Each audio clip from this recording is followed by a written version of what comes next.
आजमगढ़ सांसद धर्मेंद्र यादव जी ने कह दिया है कि कभी जिस दिन सामाजिक न्याय समिति का बंटवारा हुआ उस दिन हम ईंट से ईंट बजा देंगे। आप किसी दूसरे समाज से झगड़ा होगा, उस झगड़ा में लड़ने के लिए आप सेना तैयार कर रहे हैं। अरे हमको लड़ाई करना, लड़ाई का ही नतीजा रहा कि हमारी कौमों की विरासतें खत्म हो गई। लड़ाई का ही नतीजा रहा कि आज हम लोग होली नहीं मनाते हैं। लड़ाई का ही नतीजा रहा कि आज सबसे निचले पायदान पे हैं। लड़ाई का ही नतीजा रहा कि हमारा विकास रुक गया। और जो समाज का विकास जो लड़ाई की तरफ जाएगा उसका विकास रुक जाएगा, विनाश होना तय है। आरक्षण कब मिलेगा नेताजी? जय सुहेलदेव। ये रोड कब बनेगा नेताजी? जय सुहेलदेव। आपने वादा किया था, जय सुहेलदेव। अरे भैया, जय सुहेलदेव का आप पुजारी नहीं हो, आप व्यापारी हो गए हो। सुहेलदेव महाराज का, महाराजा सुहेलदेव राजभर का आप व्यापार कर रहे हो। नमस्कार, आप देख रहे हैं काशी उजाला न्यूज। बहुत बहुत स्वागत है। बिहार का चुनाव होने वाला है और आरक्षण को लेकर के क्या आप लोगों का आरक्षण यात्रा आप लोग निकालेंगे क्या बिहार में? देखिए, बिहार में हो रहा है वो बिहार का चुनाव है, समझ रहे हैं। बिहार में वहाँ के राजभरों को, पहली बात कितने लोगों को पता नहीं, यही राजभर कई जातियों में बटे हुए हैं और ज़्यादातर वहाँ राजवंशी हैं, है ना। ज़्यादातर राजवंशी हैं, जैसे परशुराम जी हैं, राजभर हैं लेकिन परशुराम राजवंशी लिखते हैं। तो वहाँ राजभरों को पहले से ही एक सुविधा है। एक सुविधा यह है कि वहाँ सामाजिक न्याय समिति लागू है। वो बहुत पहले से लागू है। कर्पूरी ठाकुर ने पहले से ही वहाँ जब मुख्यमंत्री रहे तभी से वहाँ व्यवस्था बनाए आकर के वहाँ सुविधाएं मिल चुकी है। लेकिन सत्ता परिवर्तन के लिए वहाँ जाने की स्थिति है। वहाँ हम चलेंगे तो बस यही कहेंगे कि आप लोग जागरूकता लाइए, और जागरूकता लाकर नेता के पीछे भागने से कहीं ज़्यादा है कि अपने बच्चों को शिक्षा की तरफ फोकस कराइए, शिक्षा पढ़ाइए। वहाँ के लोग भी फ़ोन करते हैं कि यहाँ भी एसटी आरक्षण मिल जाए तो अच्छा होता, क्योंकि हम सामाजिक न्याय समिति जो वहाँ लागू हुई है, जो अति पिछड़ा का जो वहाँ मिलता है राजभरों को, तो वहाँ होता क्या है कि वहाँ के लिए तो ठीक है, लेकिन सेंट्रल में जब आते हैं तो ओबीसी का ही लगता है। तो वो भी चाह रहे हैं कि हमारी सुविधा, हमको भी ये सुविधा मिले। लेकिन हमने कहा कि आपको तो एक सुविधा है, यहाँ तो हम लोग बिना सुविधा में ओबीसी में इतने निचले पायदान पे हुए हैं कि हम किसी भी जातियों से कम्पीट नहीं कर पा रहे हैं। और यहाँ सामाजिक न्याय समिति न बीजेपी लागू करेगी न समाजवादी लागू करेगी, क्योंकि दोनों का वोट का मामला है। और हमारे नेता जो लच्छेदार भाषण और अलाप लगाते हैं कि नहीं सामाजिक न्याय समिति 11% 711 का, तो ये हम आपको बता दें, आपके कहने से भाजपा सरकार कभी लागू नहीं करेगी, क्योंकि भाजपा सरकार का वोट पटेल, मौर्य, जाट, यही 3 वोट है। यही तीनों को जातियां जो मजबूत है, इन्हीं को आप यादव, मौर्य, पटेल, जाट को, गुज्जर को ही निकालेंगे। तो यही हाल समाजवादी में है। समाजवादी तो ओबीसी की अगर पार्टी है तो कभी 7-9-11 करेगी नहीं, क्योंकि वो पहले ही बोल दिए सदन में। माननीय क्या नाम है, आजमगढ़ सांसद धर्मेंद्र यादव जी ने कह दिया है कि कभी जिस दिन सामाजिक न्याय समिति का बंटवारा हुआ उस दिन हम ईंट से ईंट बजा देंगे। तो समाजवादी भी कभी नहीं चाहेगी कि सामाजिक न्याय समिति मिले। अब बीजेपी का वोट का मामला है, बीजेपी भी कभी नहीं चाहेगी सामाजिक न्याय समिति लागू हो। इसलिए मैं आप लोगों से और आप लोगों के माध्यम से मैं सरकार को आग्रह विनती निवेदन करता हूं कि ये निचला, दबा कुचला, उपेक्षित, शोषित, वंचित समाज है। आप इसके बारे में अगर सोचेंगे, अगर इनको अधिकार आप दे देते हैं, इनको अनुसूचित जनजाति का प्रस्ताव बना के भारत सरकार को भेज देते हैं, नोटिफिकेशन हो जाता है, तो इस आज़ाद हिंद भारत में उनकी भी उपस्थिति सकारात्मक रवैया में होगी। हम इसके लिए अपील करते हैं। हमारा कोई से विरोध और तरक्की का मामला नहीं है। ये लोग हमको विरोधी कहते हैं क्योंकि हम अधिकार की बात करते हैं।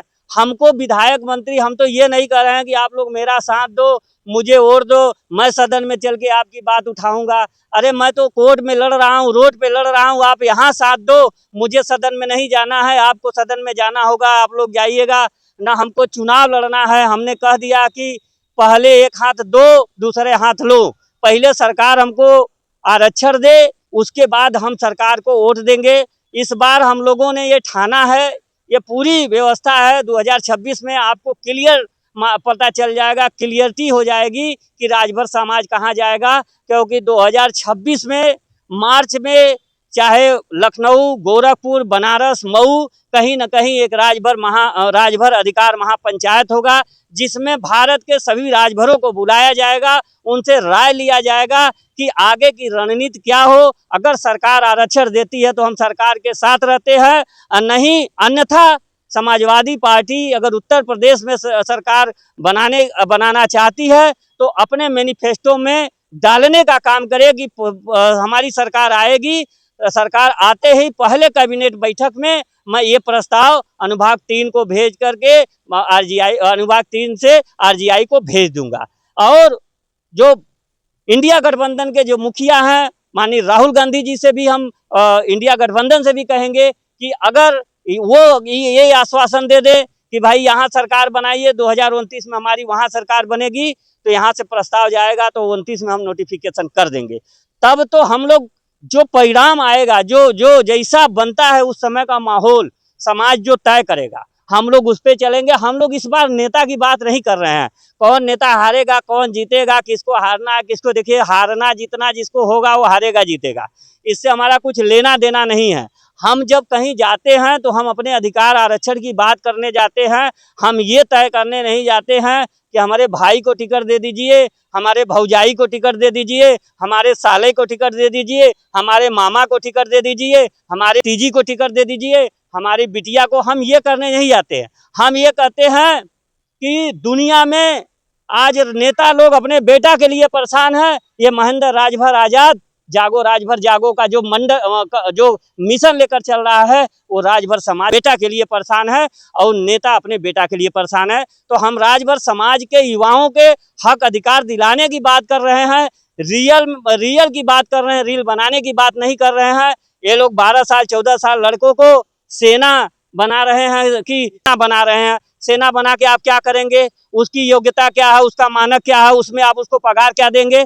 आप क्यों नहीं कहते कि जो सेना बन रही है इस सेना से आप लोग, ये सेना शिक्षा पे फोकस करेगा, इसमें पढ़ेंगे लिखेंगे, फौज और सिपाही जो भर्तियां हैं उसमें जा करके ये सीआरपीएफ का एसएसबी का तमाम भर्तियां उसमें चले। आप उसकी बात नहीं कर रहे हैं।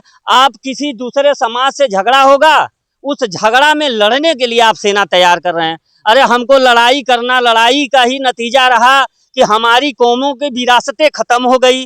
लड़ाई का ही नतीजा रहा कि आज हम लोग होली नहीं मनाते हैं। लड़ाई का ही नतीजा रहा कि आज सबसे निचले पायदान पे है। लड़ाई का ही नतीजा रहा कि हमारा विकास रुक गया। और जो समाज का विकास जो लड़ाई की तरफ जाएगा उसका विकास रुक जाएगा, विनाश होना तय है। और आप लोग जितने लोग भी आए हो, आप लोग शिक्षा की बात क्यों नहीं करते। आप लोग उलूल जुलूल बयान देते हैं, कहते हैं कि हमने मेहनत किया अब शिक्षा का ग्रोथ बन गया। अरे क्या आप कह रहे हैं शिक्षा का ग्रोथ? आज हर घर में बच्चे पढ़ाने का काम हो रहा है, बच्चों को पढ़ाया जा रहा है। इसलिए पढ़ाया जा रहा है कि कम से कम नौकरी नहीं पाएगा, पढ़ा लिखा रहेगा तो विद्वान रहेगा, ज्ञान रहेगी, बात सुनेगा, बात समझेगा, तब लोगों के साथ जाएगा। तो यही हम आप लोगों से आग्रह विनती निवेदन आपके माध्यम से करना चाहते हैं राजभर समाज के लोगों से कि आप लोग पहले अपने अधिकार पे विचार करो, हमारे लड़ाई पे विचार करो, फिर किसी नेता का प्रचार करो। मुझे नेता के प्रचार से कोई शिकवा शिकायत नहीं है, आप नेता के साथ रहो, किसी का झंडा डंडा ढो, क्योंकि आज जो हमसे डंडा ढुलवा रहे हैं कल हमारे बेटा से डंडा ढुलवाएंगे, फिर हमारे पोता से डंडा ढुलवाएंगे, जीवन भर झंडा और डंडा ढुलवाने का काम करेंगे। ये झंडा और डंडा ढुलवाने का काम बंद हो, हम उसके लिए लड़ रहे हैं। हम सचिवालय न्यायालय विश्वविद्यालय के लिए लड़ रहे हैं, हम डॉक्टर मास्टर इंजीनियर के लिए लड़ रहे हैं। हम तुमको झंडा पकड़वाने के लिए, जय जयकार करने के लिए, ये नहीं कि आरक्षण कब मिलेगा नेताजी,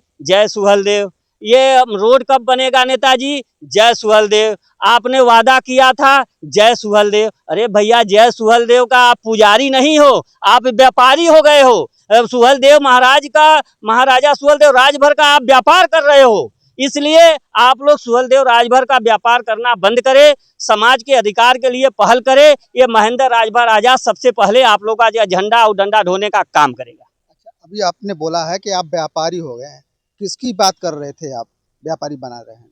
अरे हम किसी व्यक्ति विशेष का बात नहीं कर रहे हैं। हमारे दोनों दोनों नेता सुहेलदेव के नाम पर एक कहते हैं कि सुहेलदेव को सम्मान अगर दिया तो बीजेपी ने दिया, माननीय अनिल राजभर जी बार बार कहते हैं कि सुहेलदेव को सम्मान दिया तो भाजपा सरकार ने दिया। अरे भैया क्या दिया, टिकट पे, डाक टिकट पे सुहेलदेव, राजभर नहीं जोड़ा गया। ट्रेन चली, राजभर नहीं जोड़ा गया। यूनिवर्सिटी, राजभर नहीं जोड़ा गया। बहराइच में राजभर जोड़ा नहीं गया। और हम लोगों जब सवाल हमारा समाज करता है तो कहते हैं कि महापुरुषों के जाति नहीं होती। अरे पंडित दीनदयाल की जाति हो सकती है, लौह पुरुष सरदार वल्लभ भाई की जाति हो सकती है, मदन मोहन मालवीय जी की जाति हो सकती है, महाराजा सुहेलदेव की जाति नहीं हो सकती है। अरे कहाँ पढ़ा रहे हैं, ये युग खत्म हो गया जिस युग में आप सोच रहे हैं। ये इंटरनेट का युग है, ऑनलाइन जमाना है, गूगल चल रहा है। जो जानकारी नहीं होती है हाई स्कूल इंटर के बच्चे उसको खोज लेंगे। कक्षा 3 का पढ़ा लड़का भी गूगल चला रहा है, यूट्यूब चला रहा है। तो आप लोग जो महाराजा सुहेलदेव के गले में माला, अब विचारों पे उनके जो ताला लगा के आप लोग चल रहे हैं, समाज को जो धोखा देने का काम कर रहे हैं, ये आप लोग बंद कर दीजिए। क्योंकि आप लोग महाराजा सुहेलदेव के पुजारी नहीं हैं, महाराजा सुहेलदेव का व्यापारी हैं। उनका लोगो लगा लगा के जब कोई अधिकार की बात करता है तो कहते हैं जय सुहेलदेव। अरे हम जब लिखते हैं अधिकार के बारे में, हम सोशल मीडिया पे पोस्ट करते हैं तो कहते हैं ओम प्रकाश राजभर जिंदाबाद, अनिल राजभर जिंदाबाद। अरे भैया हमने कब कहा कि अनिल राजभर मुर्दाबाद, ओम प्रकाश राजभर मुर्दाबाद? हम तो कभी आप लोगों का मुर्दाबाद जिंदाबाद किए ही नहीं।